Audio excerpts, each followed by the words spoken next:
So, are you DTFF?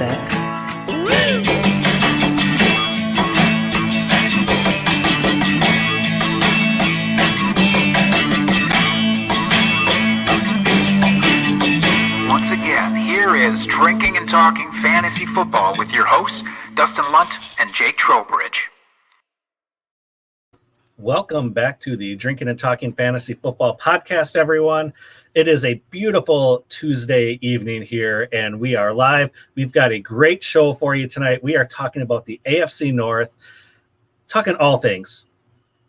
Free agents, the draft we just had, which is amazing for some of you. Interested to hear all your thoughts about the draft. And it's going to be a good time. We've got a who's who of panel guests here to talk about their team joining us in the Homer's Corner this evening. So I will go around the room here and introduce everyone. So we got Kate Magdziuk representing the Steelers. How are you doing, ma'am? Oh, you're muted, Kate. Every time I muted it. So every single week, like Jake can attest to this, my awesome co-host on the Ball Blast Fantasy Football Podcast, the moment I hit record on anything, our dogs just start playing. It's like they are upstairs, and as soon as your broadcast went live, there was just snarling and barking, and it's just sort of a tradition, I guess. They wanted to participate. Let's represent some Steelers, because y'all are sleeping on some Steelers, I think this trying year. to get your energy up. That's what it is. They're your hype men. Yeah. Yes, they are. Absolutely. They are really pumped for Steelers football. I think that's what it is. Yeah, and then representing the Bengals this evening, we've got Chris Allen. Chris, how are you doing? What's going on, everybody? Well, now Kate, she's got the jersey going on, so I feel bad. Hold on a minute. Oh, no, I thought that's the same. Let's go ahead and let's go ahead. Gotta have some team spirit. If everybody's got their team spirit, let me go ahead and do mine too. So I appreciate y'all bringing me on. Now I'm not sleeping on the Steelers or anything like that, but I have to show some love for my Cincinnati folks. So I'm here to talk ball with y'all, and I'm here to have a good time. So let's do it. Yeah, should be a lot of fun. And then last but certainly not least. Certainly the least. Don't panic. Oh, hey, now, come on.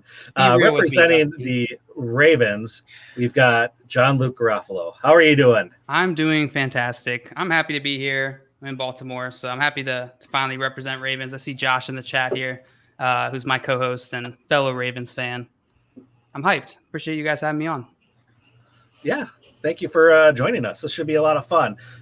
Before we get into actually talking about our teams and let you guys just wax poetically about everything you love about your teams here. And this is really your opportunity to just let your biases come out and talk truthfully or fanatically about your team, however you want to describe it.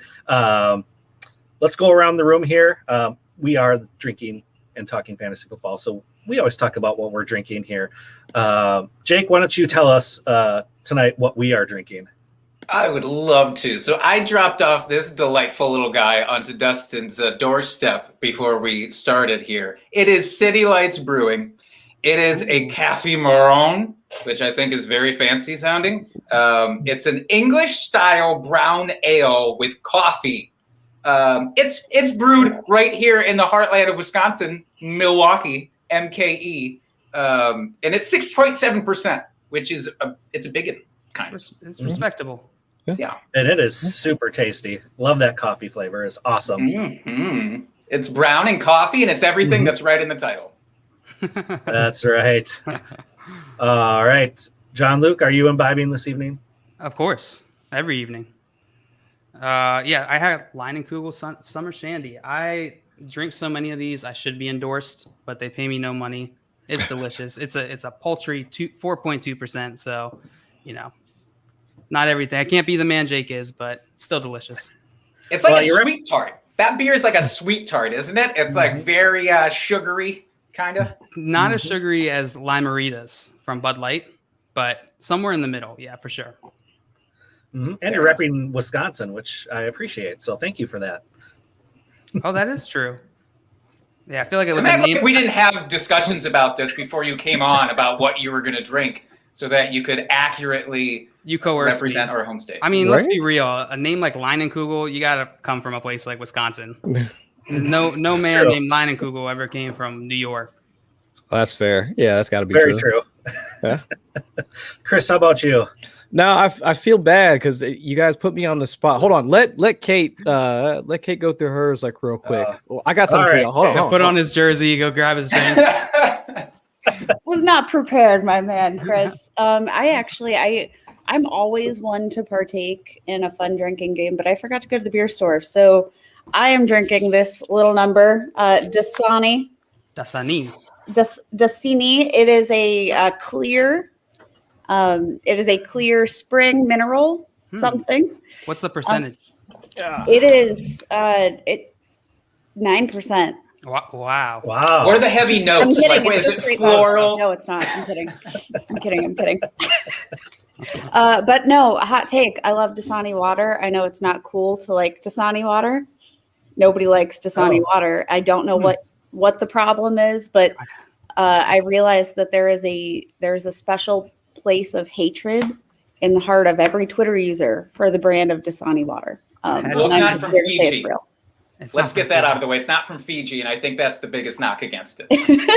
I had Are no we idea. doing I'm like sorry, bottled I'm not water tropical rankings? enough. What Yeah, happened? I had no idea there was like bottled water elitism. Yeah, I didn't know that was a thing. Loyalty I didn't know that was a gatekeeping. subset of Twitter, so it's Yeah. good to know now. So what I is the promise you it 101 of bottled water? Discuss. Voss. It's gotta be Voss, right? Can we not Oh. spend any time on Is this? it Perrier? Yeah. You named your show "Drinking and Talking Fantasy Football," so I don't know what you Right? want. Yeah, it's not called hydrating and talking fantasy football. Oh, okay. That's a good point. That feels like that's an open bar topic for them to just argue about all of the bottled water. This That's a good point. feels like a That's you the version. mistake. This is a branding mistake. I'm gonna go ahead and pass that blame to you, Jake. Right? Feel That's like fair. it. That's fair. I get it. Chris, you brought back something. Did you? I did. Since I'm the resident homebrewer of the group, I actually brought one of my own concoctions here. So I don't know if nice. y'all. I know because the sun is coming into my office. So I don't know if y'all might be able to see it or not. It But looks so this is a New England IPA that I brewed about a month or so ago. Dry hopped with about 4 or 5 ounces of like Mosaic, Citra, a little bit of Galaxy. So you've got that like fruit bomb like aroma, like once you put it to your nose, and also has like that juicy flavor because I also whirlpooled with like the same concoction of hops like right before I cut off the heat source rather. And on top of that, just to smooth out some of the bitterness, potential bitterness from the hops, tossed on a little bit of vanilla over top of it to smooth all that stuff out. So you've got that citrus flavor and aroma, kick of vanilla like on the back end, and a little bit tossed in some lactose as well. So it's got that sweet like mouthy flavor, taste to it. So it's a mouthy feel to it. It's pretty good. Did you say that that sounds you put delicious. Galaxy into your beer? Yeah, it's a type Yeah. of it's a hops. That's a hop Oh, strain. Yeah, That's how you Galaxy. get Galaxy brain. JL. Yeah. That's how that happens. Got you. Okay. Yeah. So I'm trying to go. I've been working on this recipe for about like the better part of a year or so, and I'm like, you can see like this is more of like a yellowish color. And again, sorry about the sun is like reflecting, and so like it has that like fruit look to it, that citrus look to it. But the thing I've been trying to do is I want to make it a little bit darker. I want it to look like an orange. That's what I want. I don't know if anybody's familiar with what is it? Not Treehouse Brewery. They make a beer. It's called the Orange Julius. That they make. Oh, Yeah, It used to be a thing in malls. Yeah, I remember that was like a Delicious. thing. It was a I've been trying to clone that beer, and they've got recipes out there, but I'm such a weirdo about that stuff. I'm just been trying to make my own recipe. So I'm almost there. Like I've got the flavor down. I'm just trying to get the color right. And for me, it's like I eat with my eyes. So if like something looks good, then I have to have it. So I'm almost there though. I've actually got another 5 gallons sitting in a bucket, like back in my closet right now. That Nice. I think I got it down, but I'll find out here in a couple weeks. I This is believe in good. you. I think you can. I think you So can. for perfect- anybody, and actually, side note, anybody that's going to the Fantasy Expo that's going to be up in Canton here in a few months, I'll be there. yeah, come find me. I've already been talking with Bob Lung in the background about possibly having some growlers, hanging out with me or and or around me like while I'm there. So we can talk and imbibe a little bit like while we're near you, talking. around you, possibly in you, depending on the time of night. Or all three. I mean, it could be any of those Just things. Yeah. feel free to drop by our table. And when I'm I gonna say come drop find by, y'all I for mean drop sure. by a couple of growlers. Oh yes, kegs. ma'am. Yeah, I'll be dropping by. Whatever. I will be out hunting for everybody. I'm hyped to try it. I'll be there. I was about to say before you talked about the expo how I feel like I need to try it now that you described it in such like beautiful detail. Oh, it is going to be on and popping at the expo. So yeah, come find me. I bet. I think people will come find you with that sort of advertisement out there Your now wall of typically, growlers. Yeah. typically, this is the part of the show we would do a drunk trade of the week, but we want to get right into the good stuff. And also, we don't have any. So, dear listeners, submit more drunk trades for us to make fun of, please. And thank you. Otherwise, I'm going to have to go make another one. And don't nobody want that. So send in your submissions to @DrinkingFantasy on Twitter, please. And also, we have to say that this episode of Drinking and Talking Fantasy Football is brought to you by Monkey Knife Fights. We know that the NFL season is gone, and now the NFL draft is gone. But that just means that we're one step closer to actual NFL season action, and they have other sports there. It's not all football. So you like the basketball, you like the baseball, you like other ball sports, they probably have them all at monkeyknifefight.com. And if you sign up using promo code DTFF, they will match your initial deposit up to $50. monkeyknifefight.com, promo code DTFF. Go do that. All right. Thank you, Jake.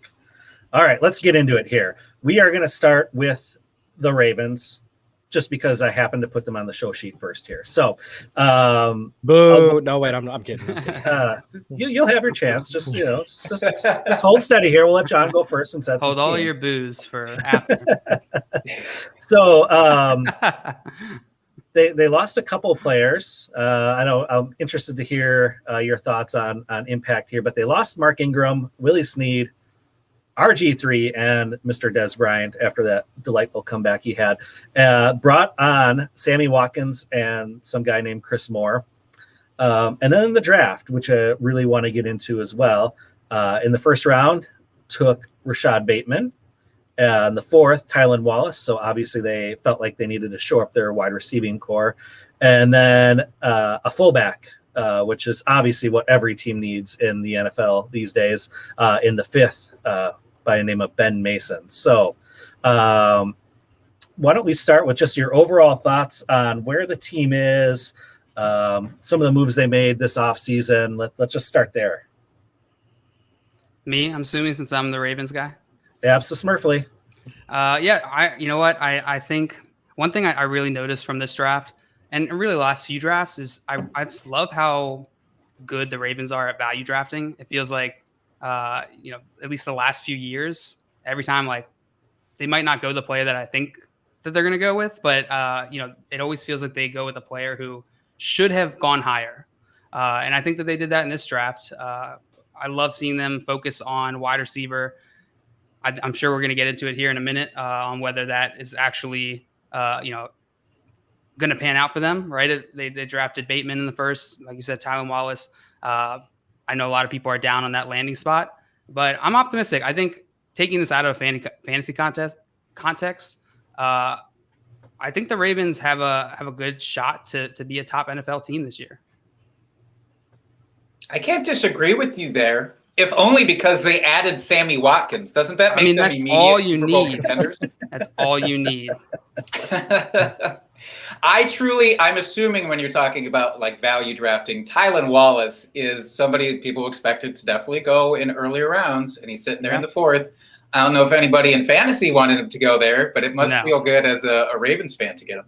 Yeah, and Owe they got that was great.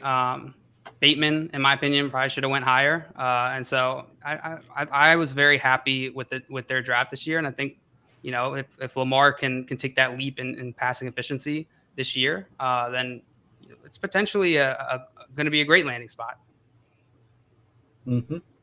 Yeah. Speaking of Lamar, he had after his breakout season a couple years ago, had what people would consider a down year last year, where we didn't see that high efficiency, high touchdown total from him.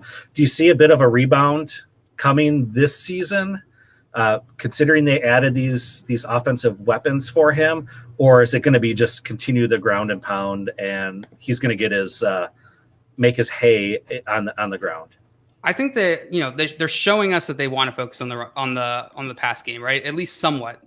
I don't anticipate that they're going to make this grand shift, that we've seen from maybe like a team like the Bills or the Titans, but they're showing us by spending their draft capital on wide receivers that they at least want to throw more. I forget the stat exactly, but I think Lamar Jackson has thrown the ball, thrown the ball. I think the least out of. Or the Ravens have thrown the ball the least out of any NFL team. And I think that the biggest thing for him is going to be if they can shift to like some more, I guess, if he can take a leap in his accuracy and his efficiency, then he's having those pass catching options is only going to be good for him. Mm-hmm. So, and I'll throw this out for everyone here for redraft this next season. Would you draft him in top 5 quarterbacks off the board? In redraft? Yeah. Probably not. Maybe like right outside top 5. Okay. Interesting. See, I think the better question that like I want to know is what, like, do you feel comfortable taking him? Because he was one of the few quarterbacks that we were allowing ourselves to draft early. So is he like outside of where would you put him? Like, is there anybody that's comfortable drafting Lamar Jackson in the first 5 rounds anymore? Are we still taking that dive? As somebody who doesn't feel comfortable drafting any quarterbacks early anymore, I'm firmly out on that. No, Chris, you would? Yeah. Am I wrong in saying that?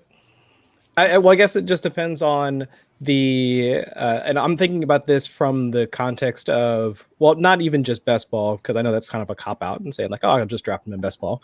But I do think that there's something to be said though for looking at what Lamar Jackson like still brings as a rusher, because if you're looking at the rest of the quarterbacks that are typically being drafted around him, because I'm thinking like when the first 5 rounds, like by that point for the 5th round, but Josh Allen's typically gone. Patrick Mahomes is already gone. Kyler Murray's already gone. So you're really looking at Dak Prescott, like somewhere around there. So QB5, QB6 for a guy that's basically wound up similar in terms of like a points per game output. That's not a bad ranking for him. So I still think that there's a justification to be made, like in order, if you do subscribe to the early round drafting, that it does make some sense in order to continue to put him up at that tier with some of the other guys. He still has the rushing upside. Like while we've seen the Baltimore Ravens offense that have kind of yo-yoed in terms of offensive efficiency. I think they were first or second in terms of offensive yards per game, according to Football Outsiders back in 2020. They dropped back to like 18th or 19th. So my assumption is that even though that they've sat at like 32nd in terms of neutral passing rate, like 2 years straight, just complete bottom of the barrel, the draft capital they spent at wide receivers, and these are actually wide receivers on a quick study that I'd done for NBC, looking at where the wide receivers they drafted win and comparing them to the wide receivers that they currently have now.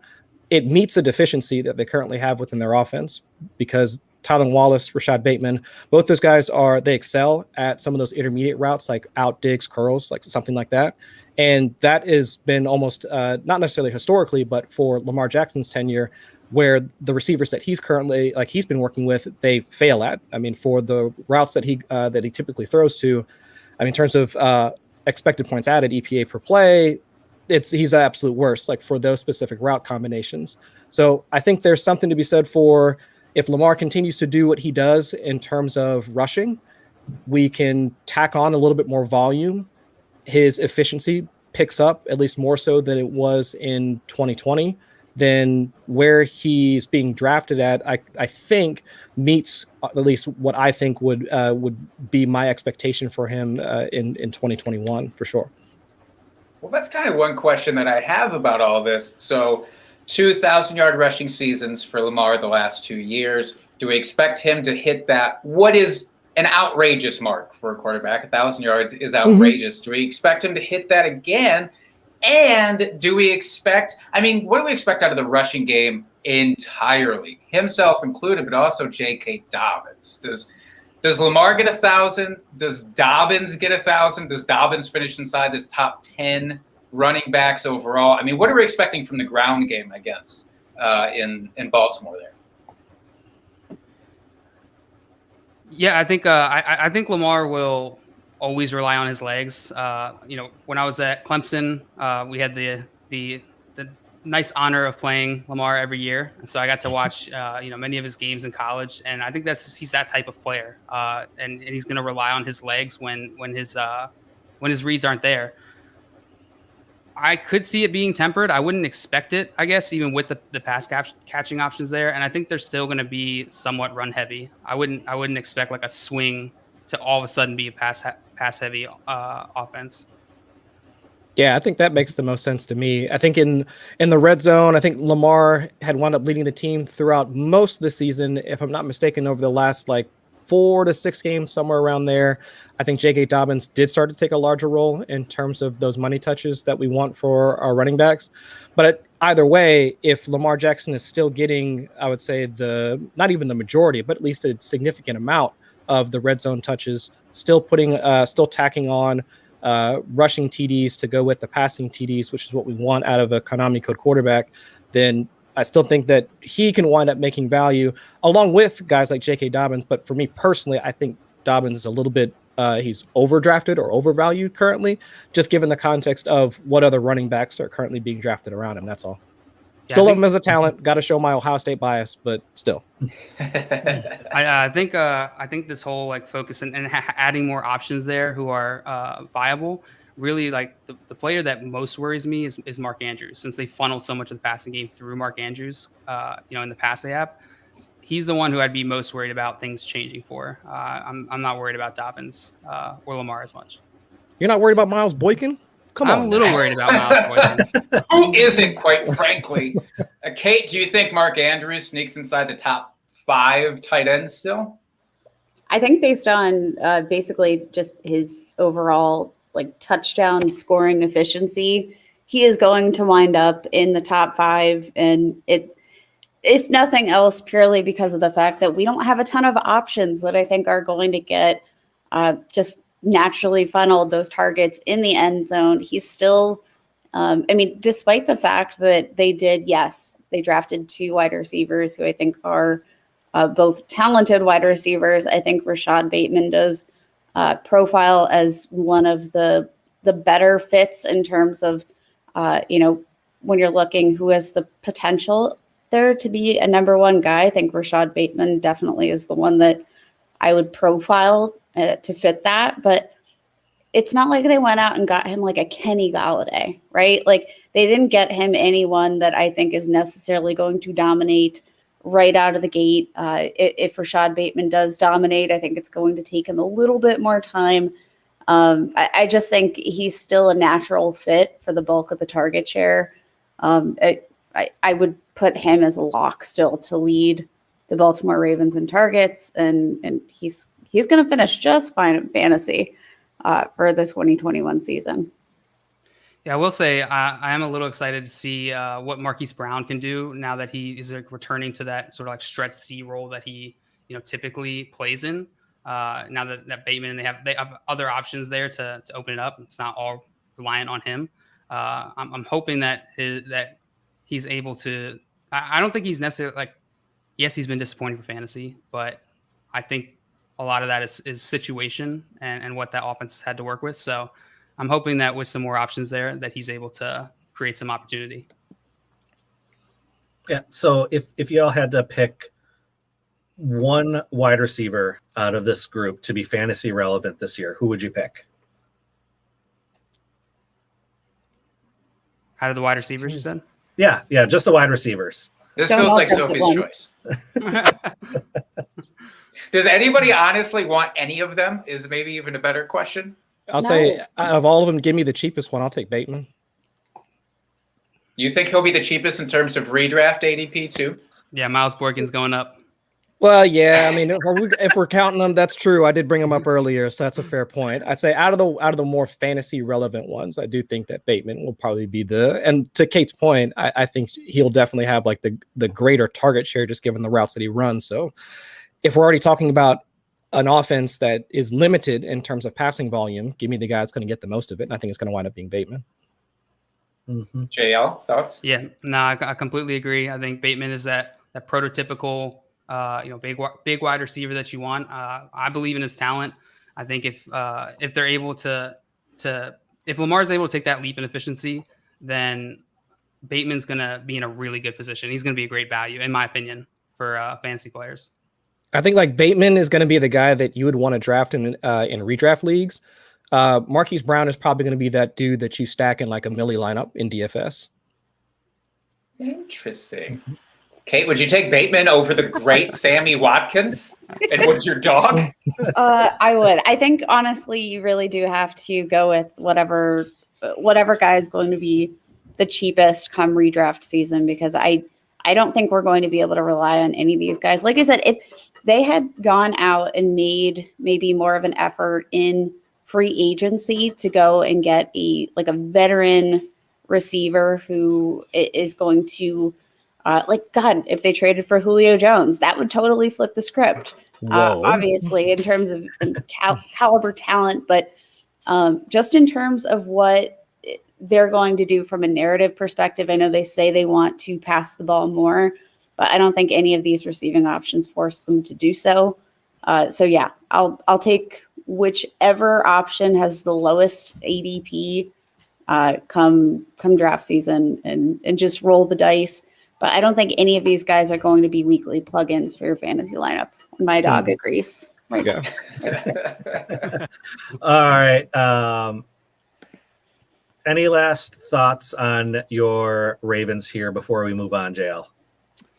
No, I mean, I have tempered expectations, or maybe the tempered optimism is the right term. I'm hopeful, and just from an NFL perspective, I'm excited. Obviously, I would love for many of my Ravens players to be, fantasy all-stars. But we got what we got. We're used to disappointment by this point. That's the tagline to the episode. We had Flacco for so long. All right, let's move on to Cincinnati then, and Chris here. So looks like the Bengals, they brought in big name Samaje Perine in the offseason to replace that loss of Gio Bernard. Also leaving via free agency AJ Green and John Ross and Alex Erickson. And then for the draft, Joe Burrow, he got his guy, Jamar Chase, in the first round, and then picked up Captain America there in the 6th round with Chris Evans. So why don't you give us your initial thoughts here about free agency in the offseason and where your team is heading so far? Well, I mean, free agency was definitely a bummer. If y'all go and check my Twitter profile, my banner actually has like AJ Green like in the picture for it, because I've loved watching him. Other than watching Chad Johnson play back when I was living in Cincinnati at the time during college, like when Chad Johnson, he was just all the rage. Quick side story: my buddies were at a La Rosa's Pizza down in Cincinnati. Ocho Cinco comes in the back, dons a La Rosa's uniform, snagged somebody's name tag that's named Chad, and was walking around serving pizzas to everybody, and took everybody about 20 minutes before they knew it was him. He was a cool dude. He was like one of my favorite receivers to watch in the game. I mean, I don't care what you say about all the the gold teeth Ocho Cinco thing or whatever, but AJ Green coming in right after him, I mean, was just an absolute shift in like character, personality, and I think the Bengals wound up doing him dirty, man. I was so distraught over the fact that this is how they're going to treat a receiver that if not for just the poor decision making that the franchise has made over the years. I mean, they've essentially wasted what I thought could have been a Hall of Fame career for that receiver. I mean, AJ, I mean, how many 1,000-yard seasons did he have in a row prior to getting hurt because of the poor play they put in front of him? And so it's just, don't even get me started. Either way, I'm hoping he has, this is my bias creeping in, but I think he has some juice. I'm hoping he's of use to Kyler Murray down in Arizona, and I hope he retires happy. I'll just leave it at that. But in the draft, I was actually talking, not the name drop or anything. I was talking with Sigmund Bloom. I was on their draft show at the time, so talking with him and Matt Waldman and Jason Wood, all those guys. Triple name drop, by the way. All cool dudes. I don't want to name drop, but here are 3 of them. All right. Bud was hanging out in the background. It was great. No, but I was trying to like on air, it's almost like doing math in public, but trying to rationalize the pick, right? Because everybody's assuming that that the optimal pick was taking Penei Sewell. They boost up the line. Burrow's got his ACL injury, and then they go out and get Jamar Chase. So I'm trying to think through it. Okay, well, what can this possibly mean? Or why would the Bengals go out and do this? And at least in my mind, the thing that makes the most sense is they, not even the whole AJ Green thing. I mean, while that's a big part of it, but they had already taken T. Higgins the year beforehand, which I thought absolute hit. Love the pick. Great prospect, and I think he's going to be a good receiver in the league. You already have Tyler Boyd, hell of a slot receiver. I mean, and honestly, I think if he was forced to, almost like Sterling Shepard, where he dominates in the slot, but if you asked him to play outside, I think he could operate outside. But either way, I mean, a dynamic duo, I mean, for lack of a better term, I mean, in Boyd and Higgins. But while Sewell was the correct pick, there's always, to me, in my mind, making your strength stronger, there's an argument to that. While it's not the same, it's when Dallas was provided with the opportunity to go ahead and take a lineman when they wound up taking CeeDee Lamb. But now Dallas already had an elite offensive line at the time period.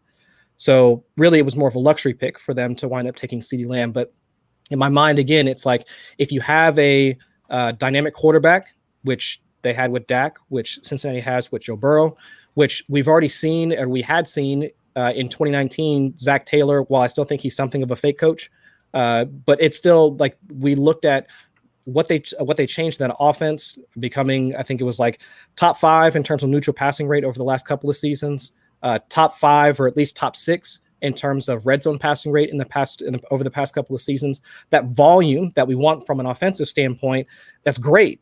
And it was good when they started integrating T. Higgins in the offense more. Great when they were hitting Tyler Boyd for 150 targets. But that third wide receiver, that's the part that they were missing so much. And with Burrow being so comfortable operating out of 3 wide receiver sets, I mean, that was a part of that LSU offense when he just completely steamrolled, I mean, the entire college scene back in 2019. It just made sense to me that they would go out and get a receiver, not just any receiver. I mean, one of the best wide receiver prospects to come out since Amari Cooper. I mean, that they would go out and find somebody that could take on that third wide receiver role, that could play that prototypical X receiver. I mean, dominate press man coverage, and essentially blow past whatever they could have had if they had tried to salvage things with AJ Green. Continue to trot out Auden Tate, even though I am an Auden Tate stan. Drafted the hell out of Auden Tate last year. He's a good he's a good football player. Don't get me wrong. I'm no knock against Auden Tate, but he ain't Jamar Chase. Sure. He's not going to do the same things that Jamar Chase is going to be able to provide you. So I think if they're going to evolve this offense, and Zach Taylor has already set up the offense in order to be this, pass. I mean, early down neutral rate passing. I mean, 65+%. Then I think this is their signal saying we're trying to put the pedal to the metal and let's go. Now that puts the clock solely on Zach Taylor at this point, because what are they? 3? They've got 3 wins, 4 wins since he took over as head coach. You can't really. I mean, to me, it's kind of bizarre that he's been able to make it so long without getting fired. So I would assume that unless the talent, the scheme, and the wins also come with this, then I would assume he'd be in the hot seat afterwards. But from a offensive standpoint, even with they wound up taking that a gamble on the offensive tackle or the offensive lineman that they wound up taking in this, was it when they traded back and wound up getting that guy in the second round, if I'm not mistaken. Yeah, Jackson Carmen. Yeah, Carmen, a gamble. Clemson. Yeah, a gamble in my opinion. But if they can, get something out of Riley Reef, Carmen comes along, I mean, it could work. And that offense could wind up lighting it up, assuming that, I mean, we already know that the wide receiver trio is there. Joe Mixon, 11% target share before he went down in week 6. So we already know that he's going to be a large part of the offense. I mean, the presser, I mean, was it that sound bite of they don't want him to leave the field? That's been just reverbing, off of our echo chamber since that came out. So, I mean, the offense is primed to go, and they've got the pieces there. It's just now that they really need to wind up putting all that together. And but I don't see how that can happen with dominant defense in Baltimore, old but still semi-dominant defense in Pittsburgh, and now a revamped and like killer offense in Cleveland. So they're already struggling in their division, but at least for fantasy purposes, I mean, that's an offense that I'm totally buying in on. Like almost every single piece of that offense, I want to get a piece of, like throughout this offseason into redraft season. I am so with you on the offense as a whole. It's the individual pieces I still have some questions about on this podcast. And Dustin and I, it's not that we don't like Joe Mixon, like as overall. he's fine. Sure. And that's probably the biggest question I have about the offense. But since you brought up the wide receiver trio, I'm very curious about everybody's opinion on this. ADP-wise for redraft, I'm assuming that Higgins and Chase will be fairly close together come redraft. They'll probably stick that way, I'm guessing, with Boyd being kind of the odd man out following a couple rounds. So considering the ADP, who would you rather have out of this group then? And I would love to go around the circle here. So Chris, who would you want considering ADP out of this trio? You're putting me on the spot. I want the wide receiver one. I think it's going to be Jamar Chase. So give me Jamar Chase. I mean, I don't even care about you heard me like basically sputter out sentence fragments for like 5-6 minutes on the entire offense. And not a once did I really even talk about the fact that Burrow and Chase were already connected throughout their collegiate career. It's just all about the fact that how Burrow likes to operate, what Chase brings to that offense from a profile perspective, from an athleticism perspective. So I think that he is already head and shoulders above the current talent that's on that offense. So I'll take that wide receiver one in an offense that we know is going to be one of the highest passing offenses in the league. I'll take Chase like 10 times out of 10. Right on. Now, Kate, we've sort of talked about this trio on the other podcast that shall not be named because Dustin gets upset when I talk about my mistresses on this show. But Kate, based on ADP, would you rather have, I mean, assuming Boyd falls, which I think he will, do you have a clear-cut one out of that? I'm going to take T. Higgins there. And we did touch on this. I'm so sorry to open up the bandage, but I need to go back to this. So Joe Burrow, I think all of these guys are going to have a very fine target share. We looked back on our episode of the podcast that should not be named, just on how Burrow is distributing like his targets while he was actually on the field, weeks 1 through 11. And the target distribution between Tyler Boyd, T. Higgins, and AJ Green was like almost dead even. You had Tyler Boyd with 86 targets. T. Higgins was 70, AJ Green was 75. Of course, AJ Green didn't really catch many of those, so that's a bummer for him. But I mean, the fact that these targets were so evenly distributed, I think all of them are going to get a lot of opportunity. He's on pace for 646 pass attempts in the 11 games he was active. So I'm going to take T. Higgins, who's the biggest guy, 6'4", 215 pounds.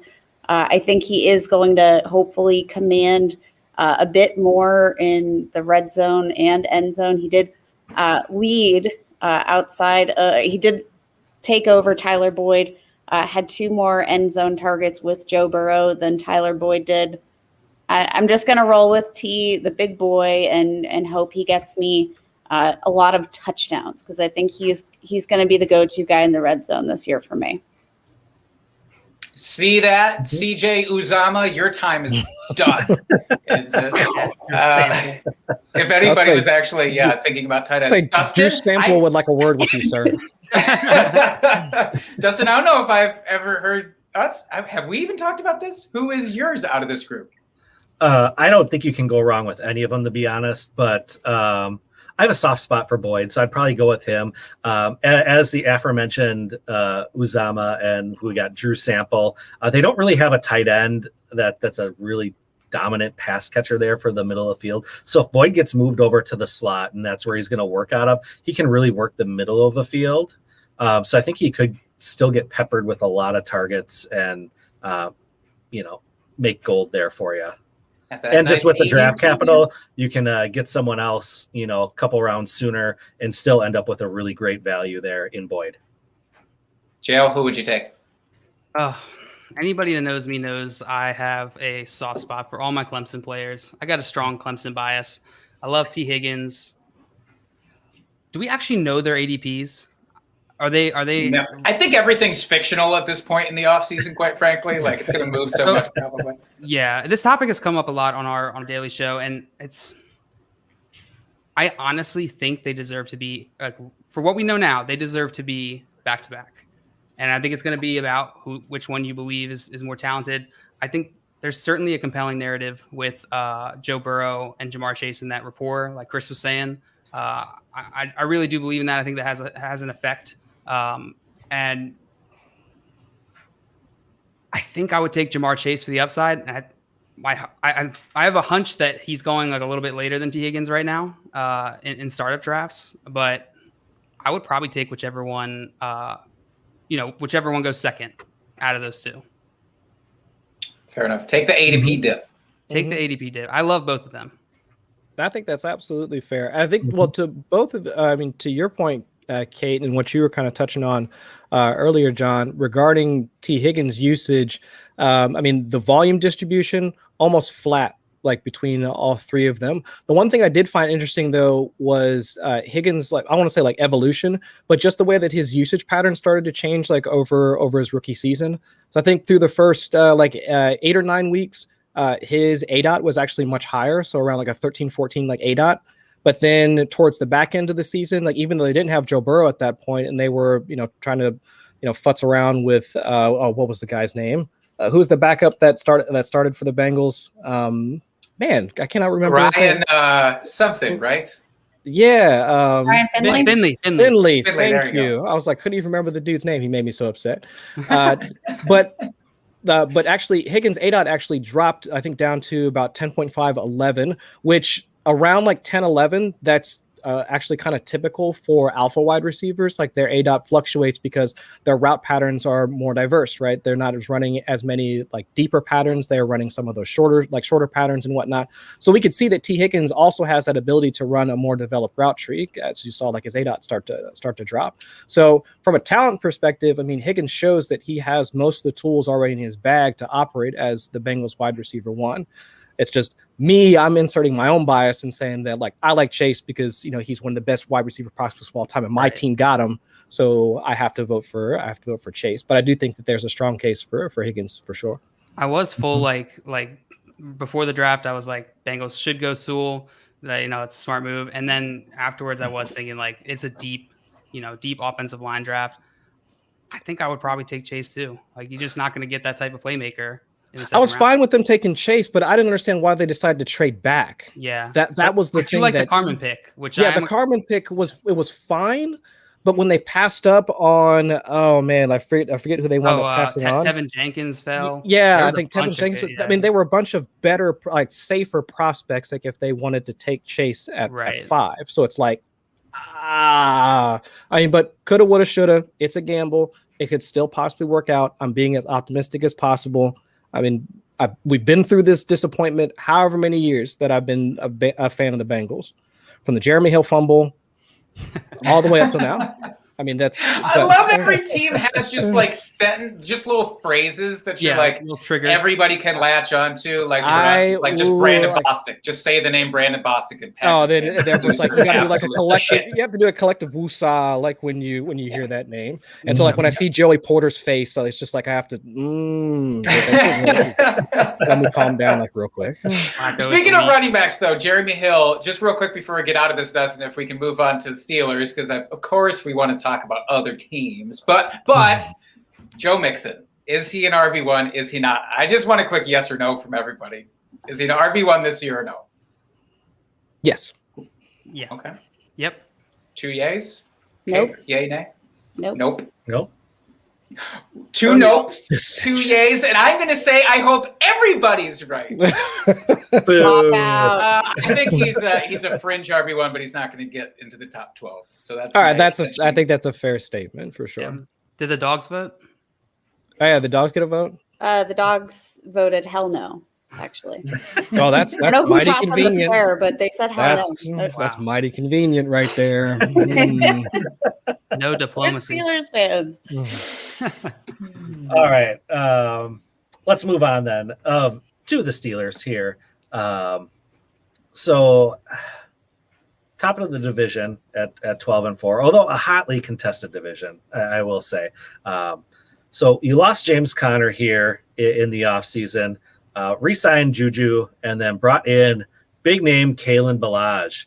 And then big name in the first round. I think everybody expected this landing spot with Najee Harris, and then picked up a tight end in the second round with Pat Freiermuth. So thoughts on your Steelers? I'm actually super stoked, and I have been feeling really gross about this just because I know I'm not supposed to be excited about a first round running back. Leave me alone. I just want my Najee Harris jersey, and I want to sleep in it every single night. You just have to absolutely love it. Like you look at Jamar Chase, and I think, you look at a playmaker and just a difference maker, and that's the kind of player you get with him. And I think Najee Harris is the same way. I think Kyle Pitts is the same way. I'm really excited because I think even if you're not giving the Steelers any credit on the offensive line, I mean, Najee Harris is just going to be absolutely fed the rock a million times. We saw when James Conner was healthy, weeks 2 through 11, when he had snaps, when he was just playing more than 50% of snaps, he was on pace for like 18 touches a game. That's what Najee Harris is going to get, and he's going to be fed the ball. I think it's sort of a consensus belief, and if it's not, sue me. Najee Harris is a better running back than James Conner. Hot stuff, I know. Whoa. He's going to do just fine. I think Najee Harris is an RB1. And you got to look at the fantasy production from that wide receiver core. They ranked 4th overall in wide receiver fantasy point production. But that's just nothing but good. I don't think they're going to have a big swing there because of this offensive line like everybody thinks. I think Pat Freiermuth can be an immediate impact blocker. I think that's probably the most useful way they're going to get him onto the field quickly. I just think that we're not giving them enough credit. Villanueva, he has departed to your Ravens. Aha. God bless, because he allowed, I think it was the 5th most pressures in the league last year. He was a big part of that teetering offensive line. So get Kendrick Green in there if you put him at center, maybe. He was one of the best run blockers per PFF if you were looking by position. I think the Steelers are going to be a very productive option for fantasy managers. And if you can reap some of that benefit because of the fear of the offensive line, please, all day, I'll take it. That feels directed at me. I was very nervous still about the offensive line, and I think it's just hard to get your head wrapped around it because you have to probably just assume the Steelers is going to be a different type of offense than what they were last year overall, just because it was so weird and they're throwing as their running game, like 3 yards out, basically. Ben is just kind of like shovel passing to everybody, like the old Philip Rivers days.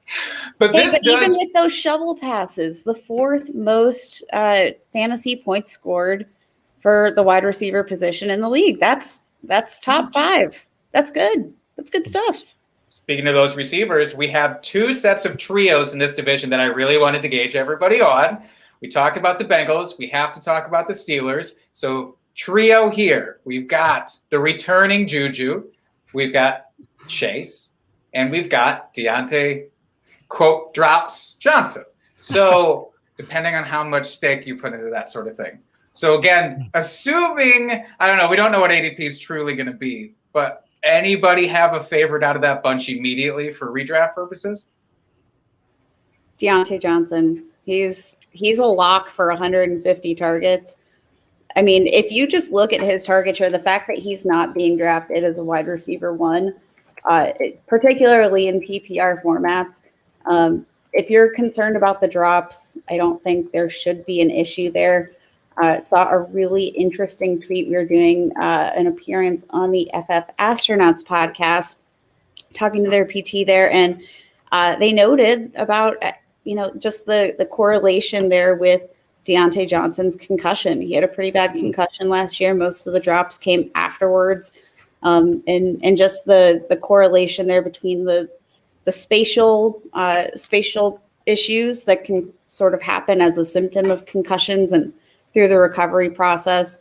It sounds like from a physical therapy standpoint, we were pretty excited about just his overall prospect of recovery. But I mean, Deontay Johnson, he started 13 games. And I mean, you have to remember he was on and off the field all last season, still left the NFL, or still left his year in 2020 with 144 targets. That's bonkers, bananas. Played 88%, or never mind, I'm looking at the wrong thing. But he kept coming off the field. Week 3 came off the field after 24% of snaps. Week 5 after 8% of snaps. You're looking at all of these inactives here and the time he spent off the field, and he still ate up that kind of target share. He needs to be a wide receiver 1 in PPR formats. Indisputably. Dustin, are you going to dispute this? Would you rather have Deontay? I don't know. This one's tougher, I feel like, than the Bengals one. I can get on board with what Kate's saying there. So I'm in on that. I'll do what she says. That's a solid process, though. That's what my wife says. Yeah. So what? So why are we down on Juju then? Is anybody actually down on Juju, or is that a narrative that is out there right now of like, because he returned? I think people wanted him to go to maybe a better landing spot for him where he would get fed a little bit more. JL, are you down on Juju this year, or do you feel like you're going to have him where you can? I'm realistic on Juju. I don't know that enough is changing to expect like a huge difference, but I do believe in Juju's talent. I think in Dynasty, when Kate was talking about Deontay Johnson, Juju, and I was contemplating this question, I was thinking in Dynasty, I'd probably rather have Juju just because I would expect him to be on a new team next year. I said that this year, so things might change. But in redraft, I don't know. I think I would be more excited to have Deontay. I feel like there's more. It's more of the same, and so I would expect him to hopefully take the jump and get past these the injury concerns. And I think they're both very talented. I think my issue with Juju is his not necessarily his target share. I mean, that might fluctuate from week to week, but what's his ADOT going to look like? If you look at like his progression over the past like few seasons, his ADOT has like slowly kind of kicked back. Last season it was down to 5.5, something like that. I mean, not to throw any shade at Eric Ebron, but Eric Ebron was the one that was taking some of those like downfield targets away from a guy like Juju. So if we already came into this thinking that Juju mans the slot, well then, okay, then he should get the requisite target share to justify like him being a slot receiver all the time, kind of like Tyler Boyd, where he's getting the targets and we know he's going to be a large part of that offense. With Juju, that's not the case. I mean, Eric Ebron was taking some of those like red zone targets. And then we already talked about Deontay Johnson, Chase Claypool also like working within the red zone. So it's just, while I think the target share, like the overall target share might be there for Juju, it's just where are the money touch is going to come from that would justify me really wanting to buy in on him. And if their ADPs are relatively close, I would rather take the more certain shot on Deontay Johnson. I'll take a swing for the fences with Chase Claypool, but then afterwards, I mean, sure, I'll get Juju possibly at cost, but he's fine. Like for a slot receiver, he's fine. I think out of all the slot receivers in the AFC North, he's the guy I'd probably want the least, because we just know that he's just kind of a ho-hum. I'll get my 8-9 targets, maybe a couple of red zone targets, and then call it a day. It's not like Tyler Boyd where he could get peppered with 10 to 15 targets in any single game. It's not like Jarvis Landry, who the guy could actually throw for a touchdown, much less, I mean, almost as easily as he could catch a touchdown. So it's like, out of all those guys, it's like I would rather just, take the other two primary wide receivers in the Steelers offense. I appreciate the Jarvis love. I want to make one case for Juju. Give it to me. And like we can maybe just apply this to Dynasty because he's 24 years old and he's a young baby bird he's been a wide receiver one before. But I pulled up some of these stats. I tweeted about this, so this may sound familiar to you if you've seen the tweet. In 2020, he was a wide receiver 22, which actually was better than I had that in my head, like much, much better, because it felt like he was a lot worse than that. Had 97 receptions, ranked 7th most among wide receivers, 9 touchdowns, 11th most among wide receivers, 404 yards after the catch, ranked 13th among wide receivers, which 4 fewer yards after the catch than Amari Cooper and 24 fewer than Tyreek Hill. 46% contested catch rate. He tied Devontae Adams, Tyreek Hill. Really, the biggest knock is the ADOT, but we can, I think, apply that to virtually any of these receiving options in Pittsburgh. I think Chase Claypool would probably be like my last pick here, but I think that we're definitely looking. I'm hoping at a better season. Another year removed from Roethlisberger's surgery. I'm hoping he's going to throw the ball a bit more, but we always forget he got injured in that. I think it was the Dallas game. Had 2 MCL injuries, one in each knee, and that was when they really like dialed up the play speed, and they started throwing even closer to the line than they were before. Right when that happened, and I think it was just one of those things when the offensive line is struggling. Don't let the play develop. Just get the ball out of his hand so he doesn't get hit. I think Juju is going to have a better season than we're giving him credit for, but maybe I'm just the biased Steelers fan. This is what we're here for, though, right? This is your time to shine. Yeah, That's this right. is exactly why you're here. I'm kind of with that take though, because I feel like Juju's the type of player that he's not going to be like a DeAndre Hopkins who's just going to probably be like effective in almost any system. I think it's really going to, and I know this is like more narrative, so take it for what it's worth. But we've seen him succeed when the environment was conducive to that for him. And I don't think that it was conducive last year. I think it was, just like Kate said, it wasn't great for helping him thrive. I don't know that that's going to change that much this year. I hope it does, especially with Najee and hopefully, adding some offensive line talent. Mm-hmm. Yeah, definitely. I'm expecting Big Ben to kind of return to form a little bit this year. I think that injury, he wasn't fully recovered from it last year.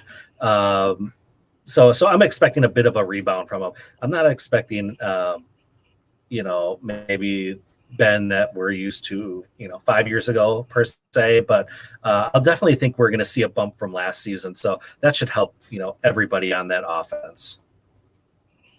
So you're drafting Big Ben over Josh Allen, is what you're telling me? Mm-hmm. That's what you got to do. Absolutely. I'm not letting You him heard get it out of here. the first round, personally. I think Take him over Lamar Jackson for sure. Of course, yeah. That's the official advice of TFF. That's right. Change it to the podcast title, Dustin. All right. We got one more team to cover here. The team that is not Boo, represented hiss. in this group. Poo-poo Browns. And that's the Browns. That finished third overall, which is a little misleading since they were 11-5. So you got to give them some credit. They did. Looks like they're starting to turn things around here. Finally, after all the years of sadness for them. So as far as free agency, no notable losses to speak of. Weren't very active in free agency. Never Rashard Higgins they brought back. Really? Yeah, and in the draft, they took the wide receiver in the third of Anthony Schwartz, and then a wide receiver in the sixth, Demetric. Did I say that right? Demetric Felton. Metric. Sorry, I apologize if you're listening to the podcast and I butchered your name. So don't at me, please, sir. So Cleveland, as I said, we've feels like they started to turn things around, especially kind of the second half of the season. I know they had new coaching staff last year, so I feel like it kind of took them a little bit to find their rhythm, and it seemed to coincide when OBJ was out for the season after his injury. I don't know if that was just coincidence, if Baker felt like he didn't have to force feed OBJ and get him the damn ball. So he was able to play more his style and spread it around a little bit more. What do y'all think about that? JL, let's start with Does you. OBJ come back? Yeah, does OBJ come back? That's what I want to know. Oh, should. God. I hope so. I would love for that to happen. I don't know. I don't know that it's probable. I think he comes back from where he is now, at least in like fantasy relevance. I think he should have at least a good season or part of a season, whether that's this year or the following year. I feel like I'm done hoping for that though. I feel like a lot of fantasy managers are feeling that. I cannot let go entirely this year. Chris, are you letting go, or do you have any hope? Oh yeah, I've got hope. I mean, we don't like good wide receivers anymore. Like that's not a thing. We don't Remember like all them. those good seasons he had? It's not even about like how he was historically, but it's what he could be like in that offense. Talent, yeah. Yeah, from a talent perspective, but also from a usage perspective. Because if you look at like how he was used over the first 6 weeks, he went down to week 7, something like that. Like his ADOT was like 13, 14. I mean, he was being used like down the field. It was not the same way that he was being used in the Giants offense, where it was, a more diverse route tree. So if you're pigeonholing a talent like Odell Beckham into this deep threat of a receiver with a quarterback who that was actually one of not to say his weakness, but he wasn't as great of a deep ball passer coming out of college, and also being put into a system that, Kevin Stefanski, 31st, 32nd in terms of neutral passing rate when he was still a part of Minnesota Vikings. And then in the first 5 to 6 weeks, it was almost the exact same thing as we saw out of Minnesota's offense. So it was a offense with less passing volume. Odell Beckham was being used as a deep threat, not really as an alpha wide receiver within his offense. It kind of, to me, it just kind of made sense that was the production that we got. But then when you fast forward to the last 4 to 5 weeks of the season, so after those crazy win games and all the rest of that stuff that happened in weeks 10 through 13, that's when we started seeing the offensive efficiency starting to pick up. That's where we started to see a guy like Rashard Higgins, who, again, not to throw shade at Higgins, but he was operating with a shorter, with a smaller ADOT, almost as if that would be the role that they had envisioned for Odell Beckham. So if we don't think that Odell Beckham can beat out Rashard Higgins in an offense, then yes, his time is done. But I think if Beckham comes back and operates in that role alongside Jarvis Landry, then I think he can be at least, he's not going to be like that elite wide receiver one. I'm not putting him up there with Adams, Hill, and all the rest of those guys. But for where he's going in best ball drafts and all that, I think it's well worth the cost, given the talent that we know he has, and with an offense that, at least for all intents and purposes, I don't think it should be a hot take at all. They really did take the Chiefs, to the not all the way down to the wire, but they gave them a run for their money. So I think that offense is moving in the right direction. So I would want a piece of it, and I think Odell's going to be their wide receiver one. Great value in fantasy leagues. Oh yeah, mm-hmm. That makes me happy. That makes me feel good about the times that I have OBJ on my teams. Kate, are you going to dampen my hopes here for OBJ, or can you bolster them? No, I'm all in on OBJ. Not all in, but especially at the current price, it's very hard not to be in on OBJ. My wife and I argue about this like incessantly. OBJ is still OBJ. I mean, he tore his ACL last year, and like Chris said, it felt like things were sort of turning the corner. Obviously, you look back at 2019, wasn't exactly what you would want, but again, first season with a new quarterback, new offense, new everything, and then last season you have a new head coach who is really looking to build the identity of his team, and I think Baker Mayfield, I think we've seen him evolve a little bit as an NFL quarterback. I think taking away the option of OBJ did force him to, progress through his reads and actually, maybe make some more decisions. I think, I don't know if it was the ease of just tossing up the ball and knowing that you're throwing to OBJ. Like, of course, you trust him. You want him to catch the balls. You want to throw them deep. I just think that we're forgetting just how elite this wide receiver is, and if he's healthy coming into the season, I see no reason that we should really buy into the narrative that they're better with or without. Because we don't really know. They were still finding their identity, and Chris, you said it. They were really giving the Chiefs they were basically one play away, I think, from altering history. I think they could have beat the Chiefs. I realistically think they were pretty dang close. And if that one, it was the fumble through the end zone. Mm-hmm. That one play, I think, really just flipped the script. I think they could have walked away with a win, and they looked like the better team for me in that game. I want a piece, and I think OBJ is going to be probably one of the cheapest options in that offense, and they're going to score some points. I'll take it. Mm-hmm. So, seeing how you think they're going to score points this season, Baker fringe QB1 this season? Let me believe. I want it. I don't know. Fringe QB1, sure. If you're drafting him in the QB, essentially where we were taking Kirk Cousins over the last couple of years, so in QB 14, QB 15 range, with random weekly shots at a QB1 performance. Heck, over the last month of the season, Baker was top 4, top 5. He had a number of QB1 weeks to round out the regular season. And with the Cleveland's offense being, I think you were 6th or 7th in terms of EPA per play over that last month of the season. It's just, I think with Baker, not necessarily being a runner, but he can scramble with the best of them.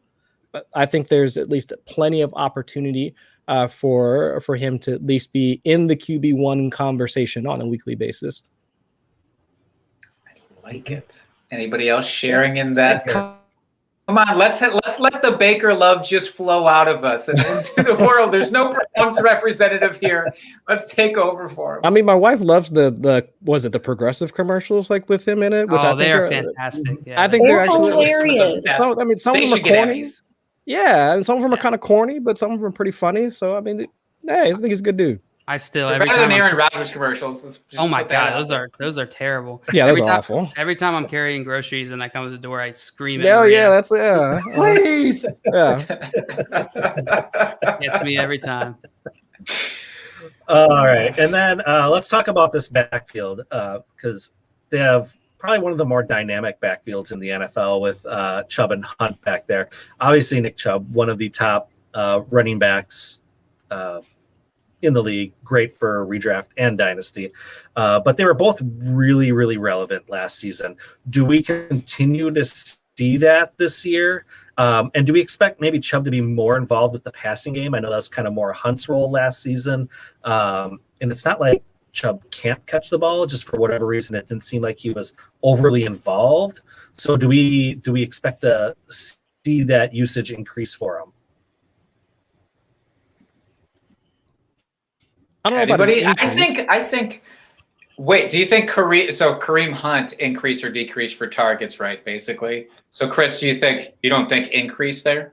No, but I think he could be stable. I think it was over the last month, like when the offense was really clicking, I think Chubb had somewhere around like a 7 to 9% like target share, which is good, like for a running back, especially for a running back that we're typically drafting in the first and second round of redraft leagues.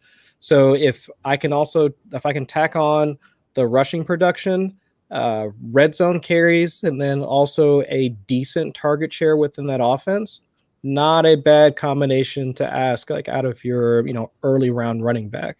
So if it bumps up a little bit, because I think he was starting to get a little bit more work around the red zone, like towards the back end of the season. So if that continues and also the offense continues to produce, yes, I definitely see a case for Nick Chubb being one of the better values. So I think especially in best ball right now, I think around the 1-2, he goes around the 1-2 turn, and that's typically where you'll see Aaron Jones, Austin Eckler, like those sorts of guys like start to go. And then because both of those guys I just listed are more involved in their respective team's passing game, those guys normally get taken ahead of Nick Chubb. But if we're looking at, again, around an 8% target share for Chubb, I don't think that's all too terrible to ask out of an early round running back. I like it. Any final thoughts here with Cleveland? Yeah, I mean, I wrap things up. I was just talking to my friend Josh today about Kareem Hunt. I think his value in fantasy drafts is I would expect it to go up more after a season like he had, and I think it's probably a good thing that it's staying where it is. I think it's probably accurate. I do expect his like fantasy points per game to go down. He's pretty efficient on touchdowns. I think he's ranked 7th in league. But where you can draft him, I still really believe in Kareem Hunt, especially in dynasty, because I do buy into his talent. And regardless of if OBJ comes back and they start spreading the targets around, then I think you could see potentially Kareem Hunt be less, produce less. But with their defense, that also makes me a bit excited for the running back game, and especially in Stefanski's offense. So I don't know. I'm torn on Kareem Hunt, but to me, I still think he's probably a good value. Mm-hmm. Mm-hmm. Absolutely. Well, before we get out of here, we'll have you all tell us where we can find you, what you do, promote yourselves, basically. But then I'm also going to put you on the spot as we're going around here. And I want you to tell us how you feel like this division is going to shake out from first to worst. All right? Man. So, Kate, let's start with you. Yeah, you can follow me on Twitter at FFBallblast. Follow our work at ballblastfootball.com. I'm working as the editorial coordinator for DraftKings Nation, so stay tuned. Always posting over there as well. I'm a little bit of everywhere. And then what was it? How are we going to finish the AFC North? What's rank the division? Yeah. Oh, it's got to be Ravens, Steelers, Browns, Ravens, Bengals. Okay. All right. I meant Bengals. Don't worry, he's just going to get another hat. It's fine. Yeah.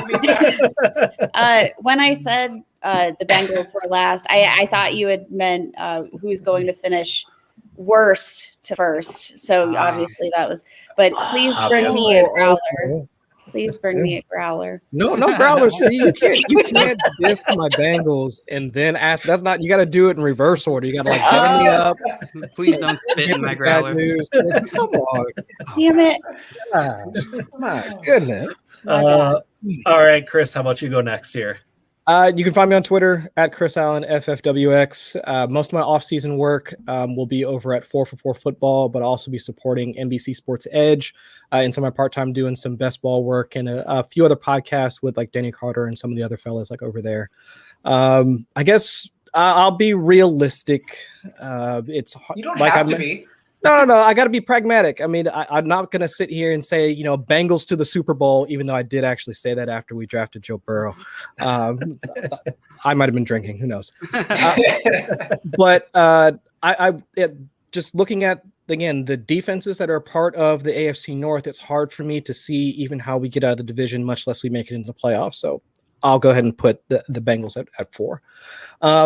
From a both offense and defensive perspective, like we were talking about earlier, I think Cleveland is doing it right, to be quite honest. I mean, they made their strengths, which their defense was coming on quite strong, at least their defensive front, and then they wound up, I think, with some of their draft picks, like addressing some of their needs in the secondary. Offense is already starting to click. I'm going to put them first. That might be more of a hot take. Right behind them at 2, I'll go ahead and put Baltimore. I'll put the Steelers at 3rd. I'm still bringing you a growler though, so take that. Take that. Even if I put you guys at 3rd, I'll still bring you a growler. How about that? I'll take it. Anything for beer. There you Anything go. for beer. All right, and then JL. Yeah, so I'm co-founder of Front Yard Fantasy. We have a daily live stream every weekday at 3 p.m. where we take like popular game show games and we adapt them for fantasy football. So Fantasy Feud, or Family Feud, turn into Fantasy Feud, Quiplash, Jackbox games, games we create. And so you can find that at Front Yard Fantasy on YouTube, or follow me at FYF John Luke, typically tweeting about, either photoshopped images or talking about, the process of making it in the fantasy industry and our journey. So feel free to follow me and follow my team over there. In terms of the rankings, it's actually, my rankings are actually pretty close to Chris's with one difference. I have Browns. I thought they probably, out of this whole division, they had the best draft. I talk about Ravens having a great value drafting process. The Browns, I think, one up them. That defense is going to be hard to do anything with this season. Then I would put Ravens, and then Bengals, and then Steelers. So the last 2 I swapped with Chris's. So you get a growler. All right, Just go ahead and pencil you in for a growler there, John. That's good stuff. That's good stuff right there. And Jake, where can folks find you out there? No, I'm just on Twitter at my name, Jake Trowbridge. All right. You can find our podcast at Drinking Fantasy, and you can find me at FF Dusty Dog. And until next week, folks, keep drinking and talking fantasy football. Cheers, FFers.